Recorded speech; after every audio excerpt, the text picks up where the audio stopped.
साथियों ATN super class Gorakhpur में आप लोगों का स्वागत है। साथियों वर्तमान समय में दो भर्तियां चल रही हैं, वो भी सुप्रीम कोर्ट में चल रही हैं। एक गणित और विज्ञान की है और दूसरी आपकी है 72,825 से संबंधित मैटर चल रहा है। तो वीडियो ज़रूर अंत तक देखिए, तभी आपको समझ में आएगा क्या हो रहा है, कैसे हो रहा है और किसको किसको लाभ मिलेगा। आइए वीडियो अंत तक जरूर देखिए। पहला चलते हैं जो वर्तमान में चल रहा है, केस लगी हुई है 29,334 गणित विज्ञान की। तो गणित विज्ञान का डेट लगा हुआ है, डेट आपका सोमवार को लगी हुई, माने कल डेट लग गई है।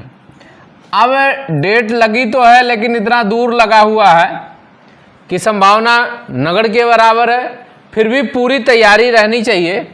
जैसे 94 नंबर पे लगी है, लेकिन फिर भी पूरी तैयारी हमारी रहे कि इसमें कोई दिक्कत ना हो।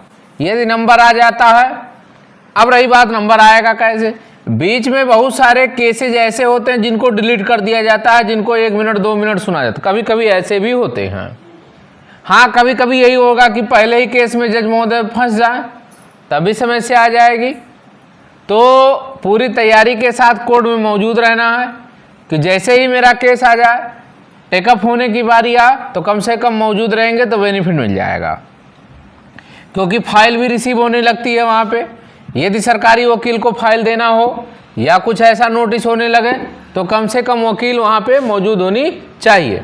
तो हमारे वकील हमेशा प्रेजेंट रहते हैं, क्योंकि पिछली बार हमने अपडेट दिया था, व्हाट्सएप पे भी जा रहा था, बार बार फेसबुक पे भी हम डाल रहे थे, अपडेट दे रहे थे हर 10 मिनट में 15 मिनट में केस कौन सा चल रहा है, कितनी देर से चल रहा है।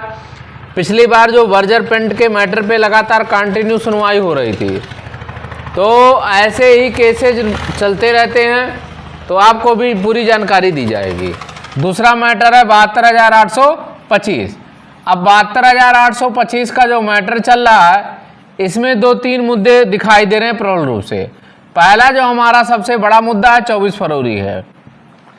उसके बाद दूसरा जो मुद्दा है, इसमें है ऐसे लोग हैं जैसे 1100 में बचे हुए लोग हैं, वो लोगों का मुद्दा यहाँ है।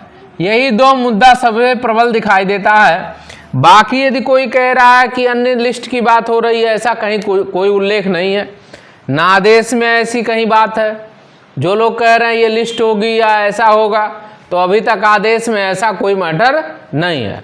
अपने मन से हर आदमी हर व्यक्ति कहता है, कैसे पकड़ में आएगा कि हमारा है उनका है नहीं है। इसमें दो ही बातें हैं, एक लिखा है अंतरिम आदेश और दूसरा ये अंतिम आदेश।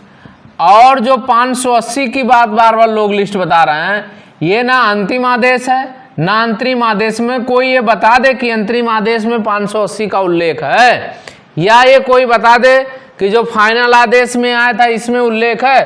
तो इन दोनों में ये उल्लेख नहीं है, तो इसका कोई मतलब नहीं है।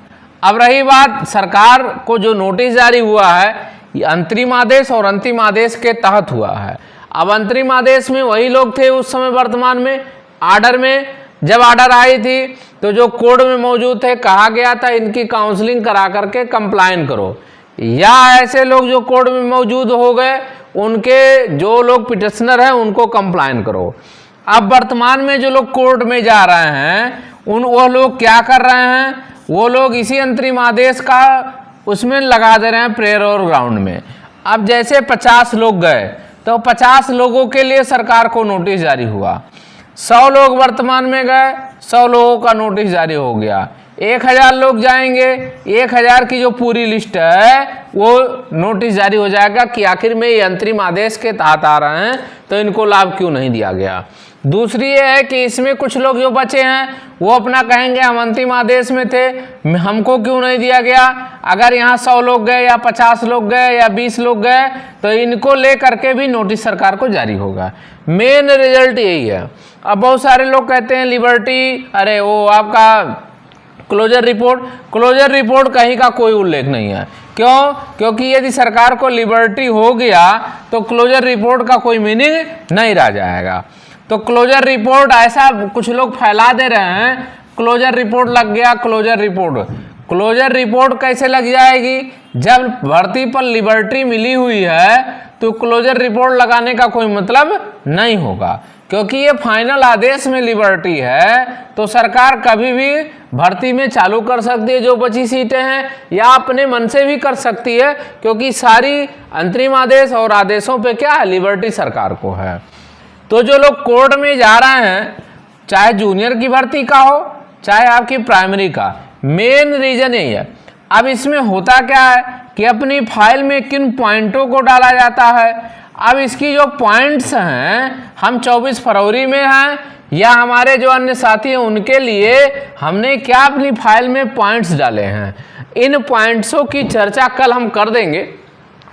इससे ये होता है कि जो हमारी पिछली फाइल थी वो सरकार को हमने रिसीव करा दिया था। क्यों करा दिया था?